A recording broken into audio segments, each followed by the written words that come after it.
What is up, everybody? It is Alex from Heavy New York calling from the Alto again, and this time, for the first time in 5 years, we return with Skoll of the Almighty Nachtblut. Thank you for coming back on the show today. Great to have you here. Yeah, thanks for having me. Hope you're doing well. Yeah, it's been a minute. It's been a minute. The last time I spoke to you, it was still just an audio interview over like the phone or something like that, and we were still like in the heart of lockdown to promote Vanitas. But now we got the new album coming out, and forgive my pronunciation mistakes, but Todschick coming out very soon. Gave that a try. Was this, being that this is 5 years since the last Nachtblut album, is this just a continuation of Vanitas, or is this new uncharted territory and more or less a reinvention of Nachtblut in a way?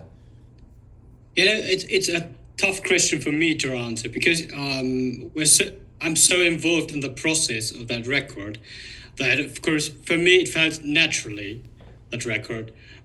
So there's no strategic ideas or plans behind it. Like, okay, we need a song which is like, have more like the 80s vibe. Now we need a song which is more like, X, Y, Z, whatsoever. Probably we changed a bit after for 5 years, by this, 5 years ago.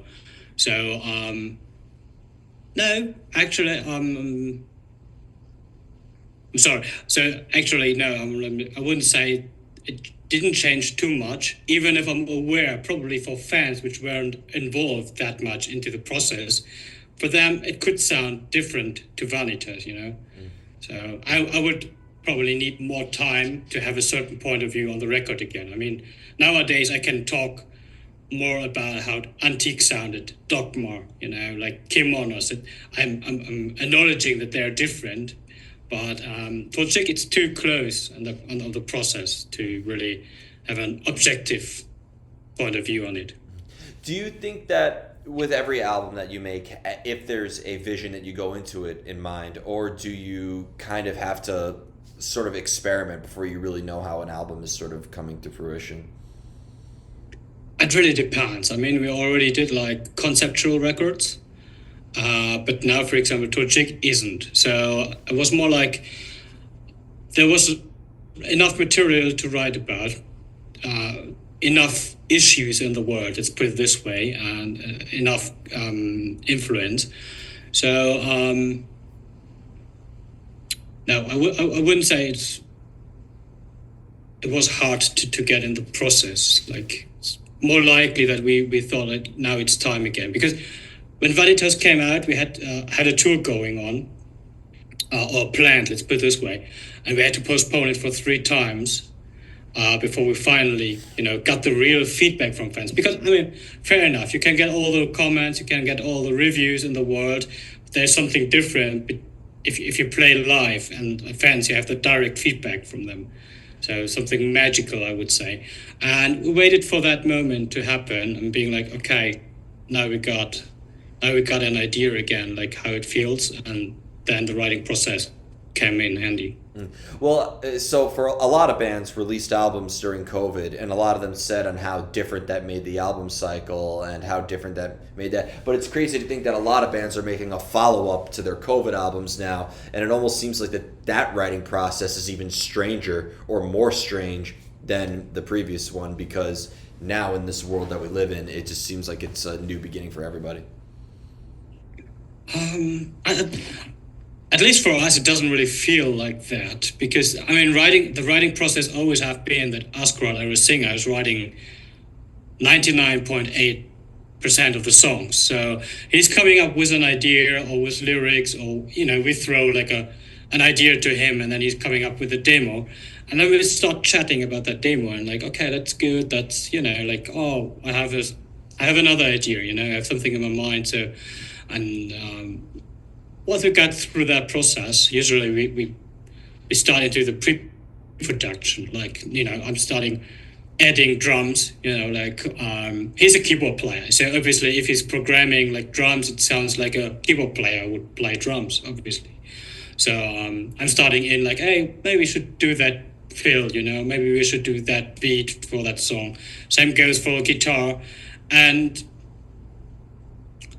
And then after that pre-production, we hit the studio. So that process actually didn't really had an influence while pandemic, because it always happened like, via transferring the data. It's really not that common for us to be in one room, and starting to jam. Like, everyone, when they start doing music, they have this in their head, everyone's come together, they start jamming and showing the riffs and showing the beats. But Nachtblut never have been that band. That we always have been like, before we meet and playing that song, usually it's done, Yeah. So a lot of times when I ask a band about their new album, they'll say that this is the music we've always wanted to make. This is the vision that we've had from day one of the band. But being that your first album came out in 2007, it's 18 years old, your first album.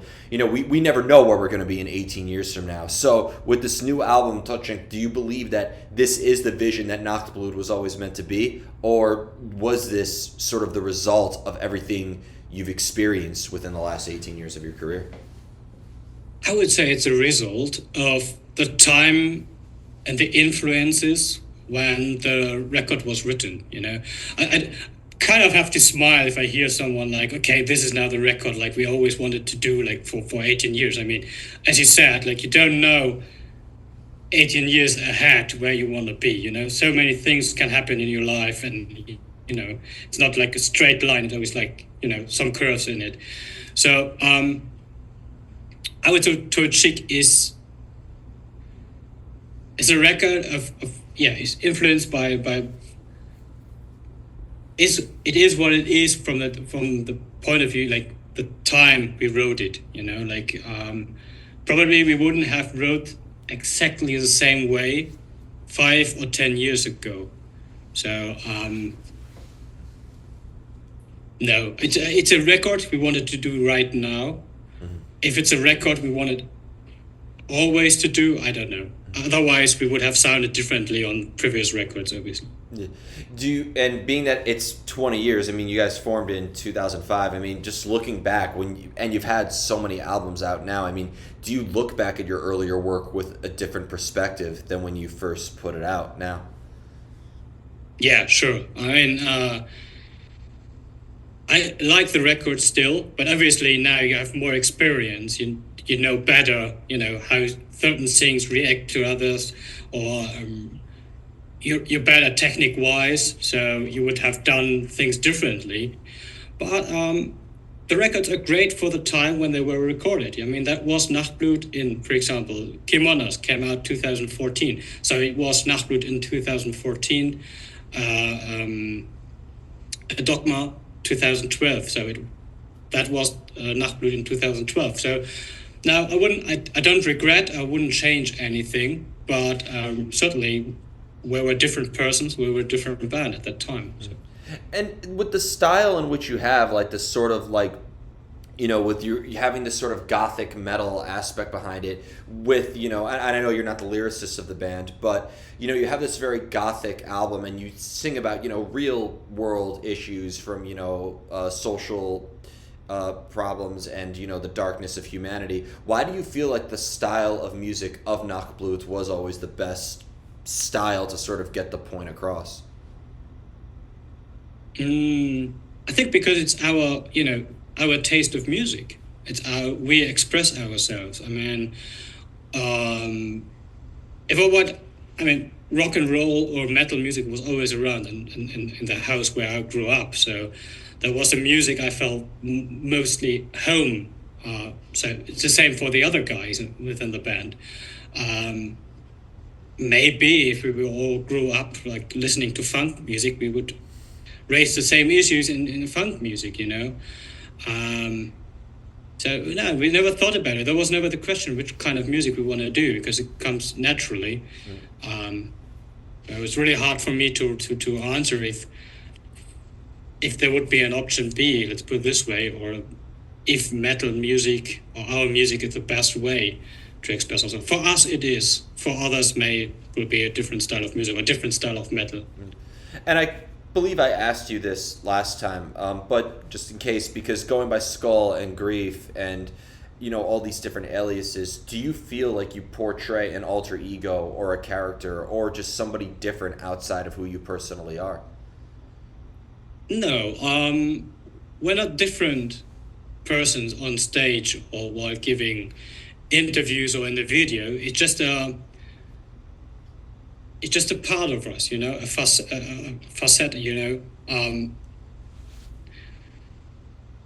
No, I wouldn't say it's not staged or anything. It's just, like even when we dress up like we do, we put on makeup, it's more like a ritual. It's like to celebrate the music we are doing. You have to get dressed up nicely. What would you do if you go to an anniversary or something special? Probably you want to dress up nicely. You may or may not put on makeup. So there's a point, and of course it's different if I'm at home, being in my living room, sitting on a couch or something. It's different than being on stage, but it doesn't mean that the person on stage is different from the person completely from being on the couch. You know what I want to say? So, and I mean, we grew up with the stage names. We all grew up kind of in the black metal scene. So, and that was just coming, it was influenced, like we just, okay, everyone got some stage names, so yeah, that should be the way it is, so. I've always said that, like, I've always pictured fans of your music, or just like black metal in general, seeing like the bands come off the tour bus or do the interview not in makeup or not in character, and then it's almost kind of like finding out Santa Claus isn't real, and then they just like cry. They just feel bad that like, in a way. It's funny to think about it. So far, we never got that experience. At least, I believe we never. Maybe some people started to, they in disbelief, like being in shock that we are not dressed up like on stage or in makeup like 24/7. But on the other hand, I think nowadays people understand that. I mean, you have other bands as well, like Behemoth, for example. I mean, Nergal is doing like yoga on Instagram, so obviously he's not in full makeup all the time, it's kind of funny because it sounds ridiculous. I mean, just imagine you being full makeup 24/7, like your expectation. But fair enough. I mean, when you grew up as a teenager, often your expectations to certain things may differ from reality. So yeah, well. So I want to ask sort of like a difficult question. I've always been hesitant on asking this, but maybe I'll test drive it with you. Again, the band is 20 years old, and we're all different people in 20 years from now, whether we like it or not. And is there ever like a part of you that, I don't want to say outgrow the music. It's who we are. It's in our blood. It's in our heart. But is there like a part of you that almost is like bringing parts of your past with you all the time? Like, do you find it with the style of music that you play and who you portray on stage that maybe it's almost harder to sort of like grow when you have to carry this origin with you all the time, if that, you know what I mean?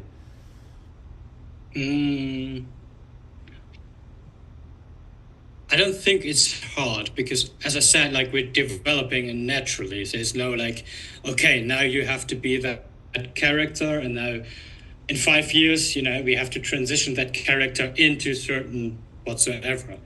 So I think, like we are on stage, is always like developing with us as persons, as a private. So it doesn't feel strange for me, at least at the moment. Maybe there will be at some point.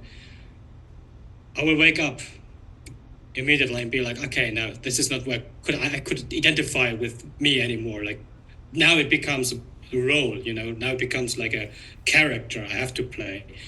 I think at that point I would really questioning what I'm doing here, but that never occurred to me so far. I don't think to anyone in the band.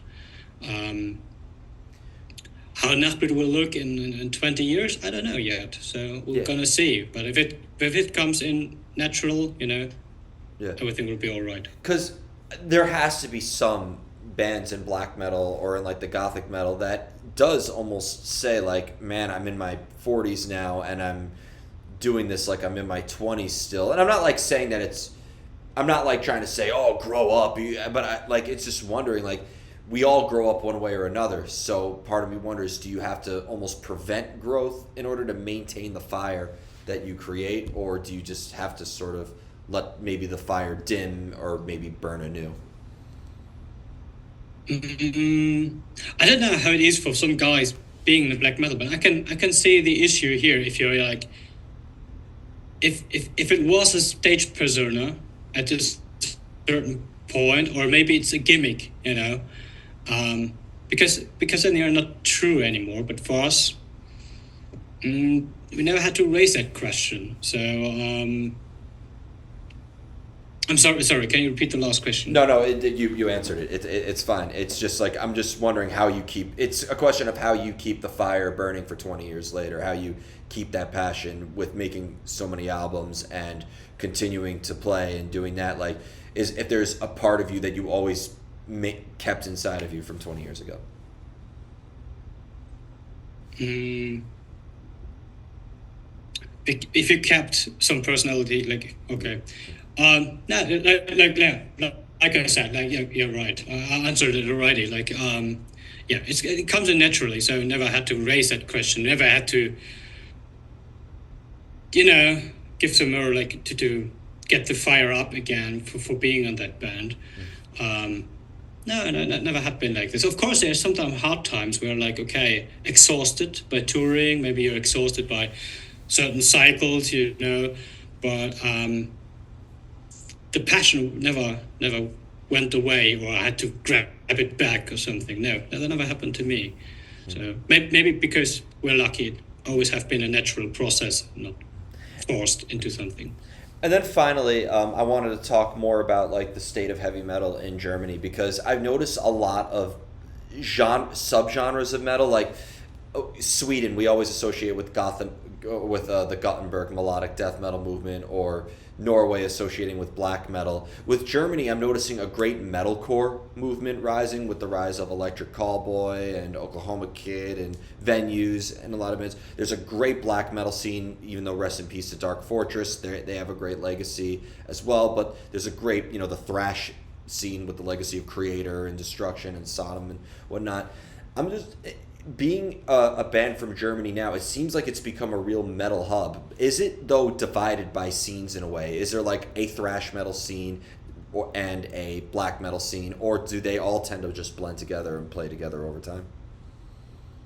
No, I think they are like, there is like a black metal scene, there's like a thrash metal scene. I mean, we're lucky, like you said, like Germany is really like a hub for metal. You have all the festivals, you have Wacken, you have Summer Breeze, you have, you name it, There's so many festivals going on, which is always kind of in this music genre. That's the pro on that side. But the con is obviously that there are so many bands now, and that you have so many different festivals which are really specialized in certain music genres. That there is no need for a thrash metal band to play on a specialized festival, not like Wacken. I mean, they have everything, like from black metal, death metal to thrash metal, gothic metal. That there's no need for a thrash metal festival to book a black metal band. So, and I don't know how it is actually in the US, but I believe, like, still in Europe, those scenes are kind of divided. There's often, especially like an elite thought behind it, especially black metal, for example. They always have like, we are black metal and the rest we don't care about it. We don't want to have anything to do with other genres. Yeah.